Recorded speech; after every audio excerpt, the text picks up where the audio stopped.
Bonjour à tous et bienvenue sur la Fred Zone pour un nouveau test qui va porter cette fois sur un serveur NAS.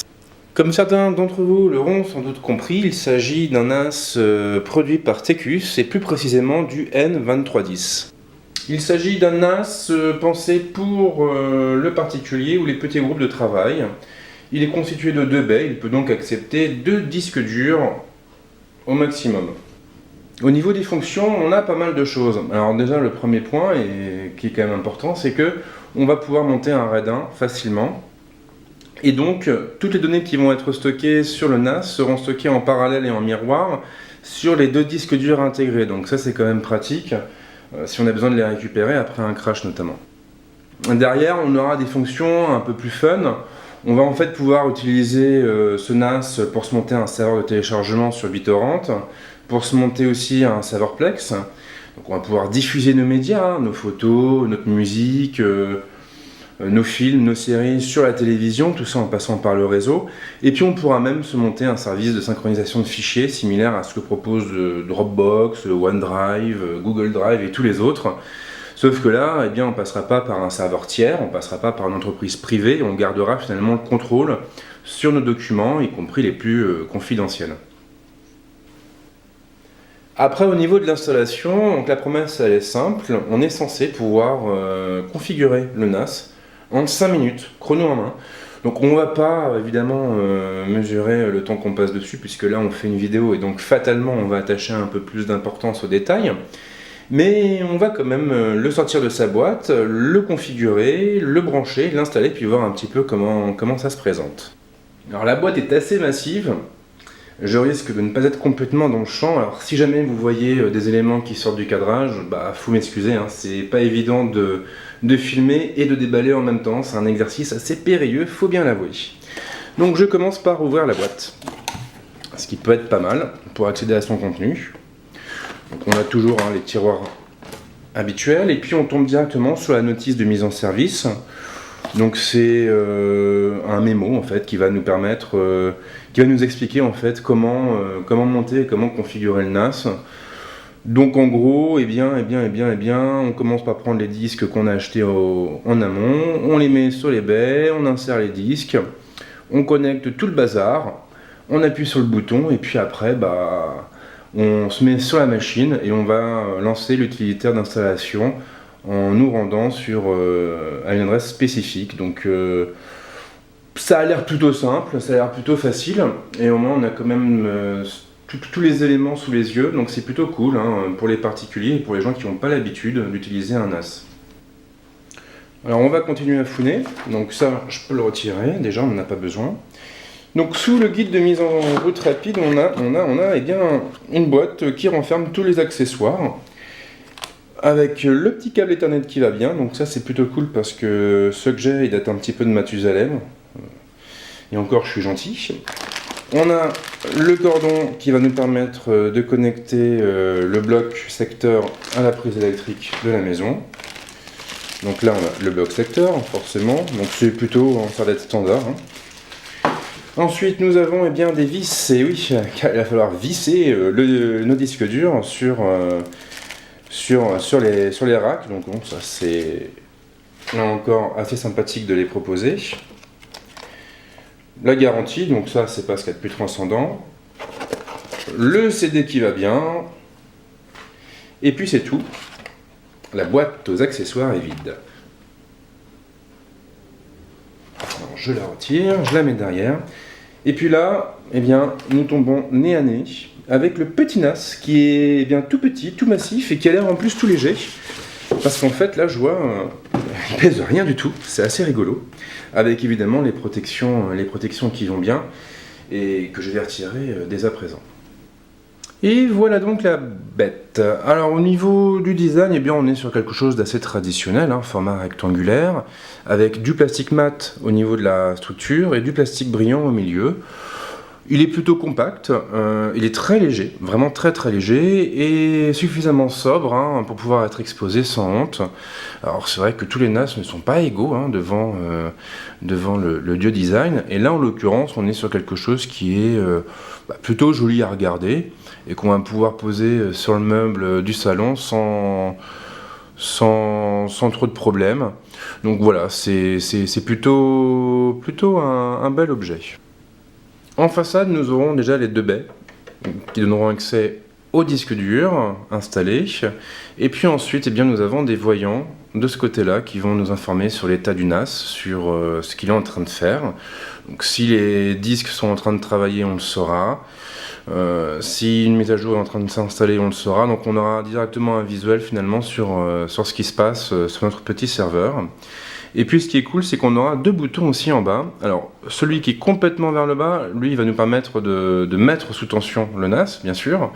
Le second, eh bien, il va copier automatiquement la clé ou le disque USB qui sera branché derrière. Donc ça, c'est plutôt une fonction appréciable.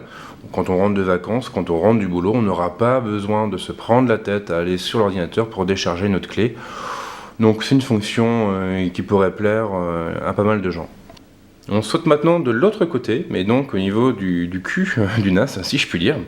Donc déjà, évidemment, on tombe nez à nez sur le ventilateur qui va refroidir les disques, qui va ventiler un peu tout ça. Pour l'instant, je ne sais pas s'il est bruyant ou non. Malheureusement, il faudra attendre de brancher le NAS pour le savoir. Et puis après, évidemment, derrière, nous avons la connectique avec un port USB 3, un port USB 2, une prise Ethernet, un bouton pour réinitialiser le NAS, pour le réinstaller, et puis la prise secteur, bien sûr. De ce côté-là, nous avons le verrou spécifique qui va nous permettre d'attacher un antivol. Donc ça peut être sympa si on a peur de se faire piquer nos données. Voilà pour le tour du propriétaire. Maintenant, on va passer à la suite des événements et on va monter nos disques dans le NAS. Alors bien sûr, le TQS est compatible avec la plupart des disques du marché. En ce qui me concerne, j'ai opté bien pour des disques Western Digital, des RAID pour être tout à fait exact, d'une capacité de 3 Teraoctets avec 64 Mb de cache. Donc j'ai vu pas mal de critiques, je me suis renseigné à droite à gauche, et puis eh bien, je me suis rendu compte qu'en fait, point de vue qualité-prix, on peut difficilement trouver mieux. Les miens, je les ai pris chez LDLC, ils m'ont coûté quelque chose comme 120 € et des patates. Donc eh bien on va pouvoir ouvrir les boîtes et puis mettre tout ça sur les racks et mettre tout ça après dans le NAS avec joie et volupté. Alors la première étape, elle est assez simple puisqu'on va retirer les racks du NAS. Alors c'est pas compliqué, hein, en fait on met le doigt là et on tire, voilà. Et automatiquement on va pouvoir récupérer la structure en plastique qui va venir accueillir nos disques durs. Alors après il n'y a pas de secret, il n'y a pas de mystère, il va falloir visser. Moi, en ce qui me concerne, j'ai ma petite trousse à outils que je vais vous montrer d'ailleurs, hein, parce qu'elle est quand même super sympa. En fait, si je l'ouvre, eh bien, je me retrouve avec tous les tournevis possibles et inimaginables, et donc j'ai toujours tout ce qu'il me faut sous la main. Et ça, en toute sincérité, ça m'a vraiment changé la vie. Alors, pour la petite histoire, il me semble que cette petite trousse-là, je l'ai achetée chez Macway. Donc vous pouvez aller fouiner sur la boutique, vous devriez la trouver sans problème. Donc maintenant, évidemment, on passe au vissage. Alors je ne vais pas vous apprendre à visser un disque dur, hein, c'est pas compliqué. En fait sur la tranche vous avez des trous ici, en dessous vous avez le pas de vis, donc vous mettez une vis là-dedans, vous prenez un tournevis, vous vissez, c'est terminé. Ça va relativement vite. Et d'une, et de deux, et de trois, et de quatre. Alors maintenant, eh bien, on va faire exactement la même chose, mais pour l'autre disque dur. Et voilà, donc les deux disques ont été vissés. Alors moi je me suis contenté de mettre 4 vis. Et normalement vous pourrez en mettre 6 par disque, après c'est vous qui voyez. Juste quand même une précision, j'aurais peut-être dû le dire avant, mais assurez-vous pour que la connectique, voilà, ça, ce que vous voyez à l'écran, ce soit bien derrière et pas devant. Parce que sinon vous allez être bloqué. Donc du coup si vous êtes planté, vous n'avez plus qu'à dévisser, revisser, ce qui est quand même très très fun. Et bien maintenant, donc, tout est quasiment prêt. Il ne reste plus qu'une seule chose à faire, c'est de remettre les disques en place et de brancher le TQS. Alors là, c'est pas vraiment compliqué, il faut quand même être un petit peu prudent, précautionneux. Donc on prend déjà le premier disque, je le place au niveau du NAS, voilà, je pousse. Une fois que j'arrive en bout de course, je baisse la poignée. Et là, automatiquement, le disque va s'enclencher, va aller chercher la connectique qui se trouve dans le NAS. Je fais pareil avec le deuxième boîtier. d'abord je le place bien sur le rail, je pousse légèrement, j'arrive en bout de course, et là, comme pour l'autre, je baisse la manette. Je rappuie un coup dessus pour être sûr, et là, eh bien, tout est en place. Et il ne reste plus qu'à brancher. Alors évidemment, là du coup, comme on a rajouté les 2 disques, eh bien, c'est sûr que le TQS il prend un petit peu de poids. Maintenant, il reste quand même, assez léger, donc c'est plutôt agréable. Il sera facilement transportable, donc c'est une bonne chose. Et maintenant quoi? Eh bien maintenant, on va passer au branchement, bien sûr, et puis on va voir un petit peu comment ça se passe de ce côté-là.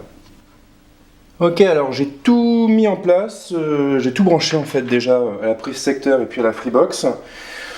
Bon, j'aurais pu le faire avec vous, mais je suis pas certain que ce soit vraiment le plus intéressant. Donc maintenant, eh bien, tout ce qu'il reste à faire, c'est de brancher les prises qui vont bien, dans les ports qui vont bien, et puis de démarrer après le NAS. Alors je vais chercher d'abord le câble Ethernet que je branche dans le port LAN, et puis je vais chercher la petite prise secteur que je vais brancher, hop hop, on va faire les choses proprement, dans le port qui va bien. Alors là évidemment si j'ai envie, je peux aller chercher des disques durs externes ou d'autres choses et puis les brancher directement sur le NAS. Bon là en l'occurrence je n'ai pas vraiment le besoin pour le moment, donc je vais laisser ma configuration comme ça et puis je vais démarrer le NAS et on va enfin savoir s'il fait du bruit ou non. Ok, donc là on est pas mal du tout. C'est en place, donc il ne me reste plus qu'à appuyer sur le bouton. On a un léger soufflement au démarrage, donc ça c'est assez logique. Les disques durs démarrent. Et là automatiquement le NAS va aller récupérer la configuration de la Freebox, va amorcer les disques, préparer le RAID 1 et faire finalement notre travail à notre place, pendant que nous on n'aura plus qu'à aller boire un petit apéro ou autre.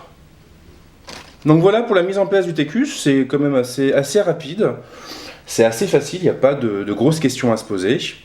Et donc maintenant, que penser de ce petit NAS? Alors pour le moment, j'ai pas assez de recul pour juger de ses fonctions, donc j'ai pas parlé de ses fonctions. Au niveau du design et de l'encombrement, on est sur quelque chose de très correct. C'est vrai qu'on est sur un format finalement qui est un peu passe-partout, le boîtier est joli à regarder. Il est facile à monter, c'est vrai que par rapport au disque, j'ai pas eu de soucis flagrants. Les vis étaient bien présentes dans le carton, donc il n'y a pas eu besoin d'aller fouiner dans les vieux tiroirs pour aller en trouver. Le démarrage, il est un peu bruyant, alors je ne sais pas si ce bruit de soufflement va perdurer, je pense pas. Mais en tout cas, durant les 5 premières minutes, donc durant la configuration automatique du NAS, ça risque de souffler un peu, ce qui est assez logique et je pense qu'on a à peu près le même problème sur tous les NAS du marché, de toute façon. Après, moi j'ai pas une grande expérience des NAS domestiques, j'ai beaucoup travaillé sur des NAS d'entreprise où là on est sur des structures qui sont bien plus imposantes et qui font bien plus de bruit. Mais c'est vrai que là, mon premier rapport avec ce NAS, il est plutôt positif. Après, bien sûr, rassurez-vous, j'en ai d'autres vidéos pour détailler la configuration, enfin en tout cas la mise en place du NAS. Et sa configuration bien sûr, parce que je sais que tout le monde n'est pas vraiment à l'aise avec ce genre de choses.